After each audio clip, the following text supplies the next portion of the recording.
Hello everybody, welcome back to my channel. Thank you for coming back and watching my YouTube videos. I really appreciate your effort. When you like it, give it up. When you like it and comment, and it makes me happy. And when I see your views, it makes me happy and makes me motivated to make more YouTube videos.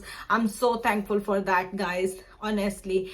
So today I'm going to make another video. This video is about when you are moving to the UK, how much money do you need? How much should you bring with you when you are moving out from your country and coming here to live? So if you're interested in this topic, please stay tuned, watch the video till the end. Thank you. So let's start from the beginning. You're coming here, you are new here. So usually you will come with the recruitment agency, isn't it? So all the organization, most of the organization, it's included in their package from the agency that they will give you free accommodation for 1 month. Some agencies they give accommodation for 1 month, and some they give for 3 months. So you are not worried about the accommodation at the moment, right? So the next thing you need to do is think about is your food, what you're gonna eat, and what you are going to do with your transportation. Since you will be provided with the hospital accommodation, they usually have accommodation close by to the hospital. Like you just need to go there as walking distance. You're not going to walk that far, not going to travel from in my hospital. They gave us accommodation. It was only few steps away from the hospital, so that was really good. And I heard most of the time they give you accommodation just close to the hospital, so you don't need to travel, because you will be new in the country and they don't want you to be lost anywhere with the buses and all those things. So they'll provide you accommodation close to the hospital.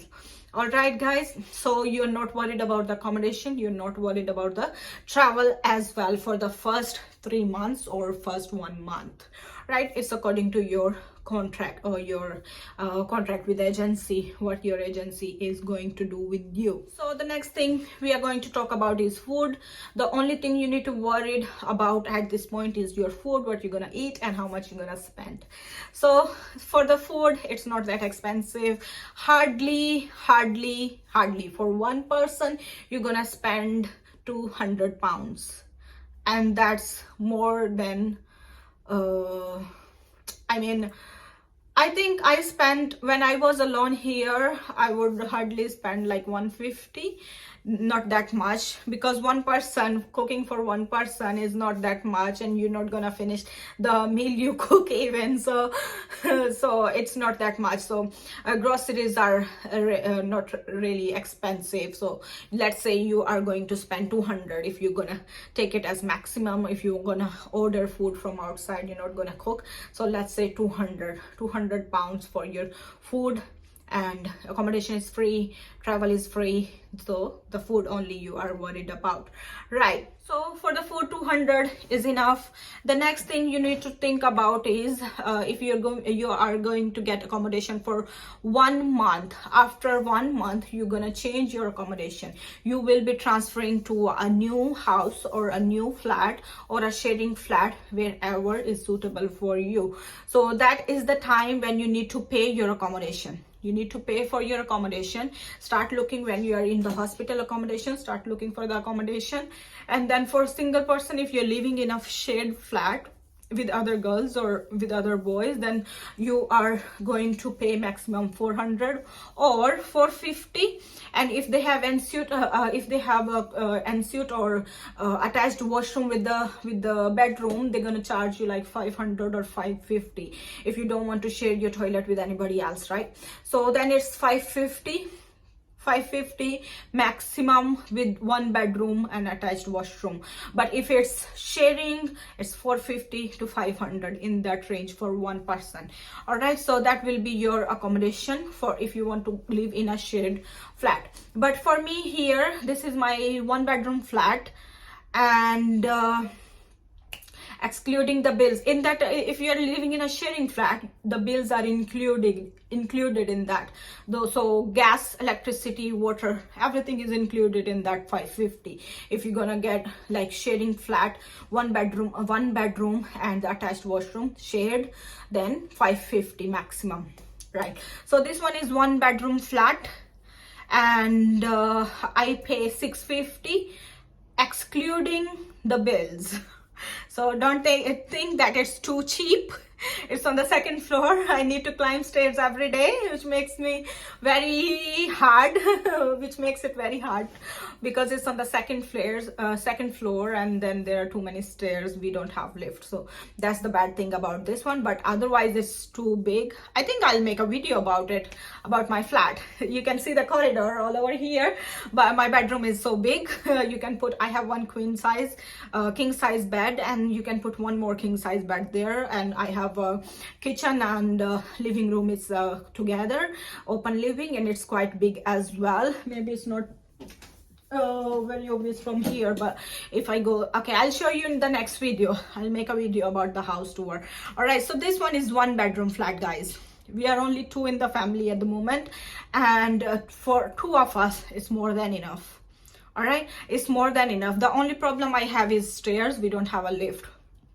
And okay, so this is for 1-bedroom flat. But if you're gonna get 2-bedroom flat, you're gonna find it in 700, 750, or 800 or 850. So according to the size of the rooms, according to the size of the washroom or kitchen. So it depends. Like if you want to get luxury one, of course it's gonna charge you more. But in the beginning, I would say this was my first house, first flat I rented, and we are still living in here since I came. So it's almost like 2 years. In the beginning, I stayed in the hospital accommodation for 3 months. Then I stayed in with one of my friend in shared house. And after that, it's been more than 1 year that we are here. And honestly, guys, we have no disturbance from the neighbors or from anywhere else. We don't have any problem at all in here, and we are very, very happy, apart from the stairs.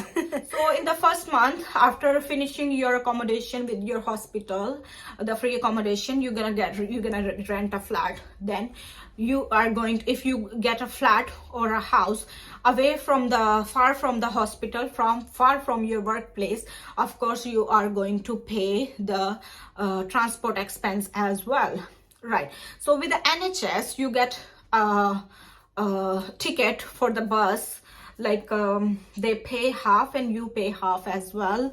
So that ticket is like for your travel as much as you want in a month, and they're gonna deduct some amount of money for the ticketing. It depends on the area. For us here, I just pay 48 pounds, and then the amount was 84 something, and the hospital is paying half, I'm paying half. So the transport for me, I think it's only 8 minutes travel from here to the hospital through the bus, because I'm currently taking a bus. I don't drive, and I don't know how to drive as well. I need to learn. So I'm traveling through the bus, and I'm paying 48 pounds per month for the transport, and hospital is paying the half amount as well. So that's the allowance, like travel allowance they give to the employers. Okay, so accommodation, transport, and your food. Again, I've told you about your food. It depends on the member of the household, and it depends on your way of living. It depends on your way of eating. If you eat more junk food, if you eat more from outside, it's gonna cost you more. If you cook at home, it's gonna cost you less. So it's totally up to you how you're gonna spend it, right? So the next thing we're gonna do is talk about is your bills. All right, gas bill, electricity, water bill, and council tax. 4 bills are there. I made a video already about that. So you need to think about these as well. So if you're moving to a new accommodation, after 1 month, you will be paying these rents. Keep in mind that you're not gonna get your salary in the first month. Because what happens sometimes, when you give your details to the bank and they will open an account, it usually take like 1 week. Sometimes it takes like 3 or 4 days, but it depends on the bank you are going to be with. So sometimes banks also, they take 1 week, 2 weeks. And then also remember, there is a payroll date as well.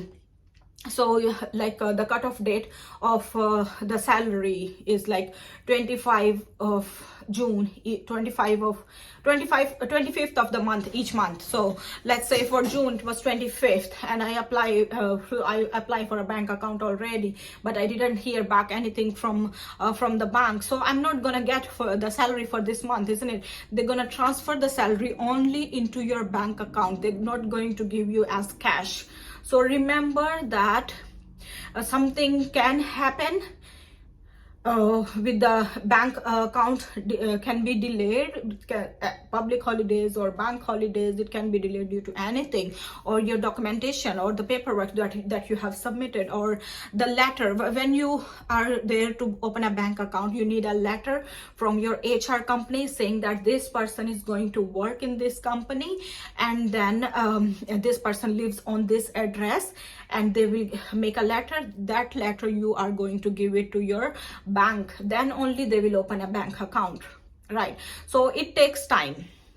Just keep in mind, if your hospital is providing accommodation for 1 month, you need some money with you. You are not going to get your salary in the first month. You may get, but it's always better to be on the safe side and then keep some money with you. All right, so just consider that you're not gonna get money in this month, and then it's always good to have some money in hand. If you are getting the accommodation for 3 months, you are good to go, guys. You are good to go. You don't need any money. Only for your food, I would say £500 is more than enough for the food. If you are going to get accommodation for 3 months from the hospital, if you're going to get free accommodation for 3 months from the hospital, £300 is more than enough for your food only. All right, and then if you are going to go get accommodation for 1 month, then you need to think about the things that we discussed about your accommodation, your transport, your what do you call it, bills and all those things. So keep in mind, when I came with £1,000, but that was not needed. I got the hospital accommodation for 3 months, and then I stayed in the hotel quarantine also for 10 days. So free food and everything was provided by the hospital. For the first 10 days we contributed only like £150. No, it was like £150, I think. £150, I think, for 10 days we contributed, but the half payment for the hospital paid. So it's totally depend on your condition, how you're gonna get here, and then how you're gonna do everything. And also when I came, the agency, they provided me the taxi from the airport to the hotel, so I did not pay for the taxi as well. So I'm a bit far from the London Heathrow airport. I'm in Portsmouth, so it took us like maybe 1 hour, and then the taxi fare was £90 or something. So my hospital, they paid, my agency, they paid for the travel, for the taxi. And so if you're coming on your own, you need to pay the taxi fare as well. If you're going to be far from the airport, you need to think about the taxi fare as well, right? So for me, they paid everything, so I was not that worried about the taxi fare, and I did not pay anything. But of course, you would know beforehand that if you need to pay for the taxi, if you need to pay for the SIM card, if you need to pay for anything else, so just keep in mind. And then it's always good to have some amount of money with you. So I came with 1,000, but I did not spend that much, because only for the food I spent, honestly. But after I got my bank account open, I just deposited that money into my bank account. And it's not safe to keep all the money with you as well, because while you're traveling, you need to be very, very careful where you're gonna keep it, where you're gonna hide it, and then you don't need that much money as well. For the immigration purposes, I think £1,000 is enough. It's fine, but if you don't have it, just go with £500, because you don't need that much, guys, honestly. And I think that's it, guys. Someone asked me about how much money should I bring to the UK when I come. So I thought, okay, we will talk about this because it's quite a confusing topic. You don't know, you are not you will not know that how much I'm going to spend there, and then what am I going to do there as well.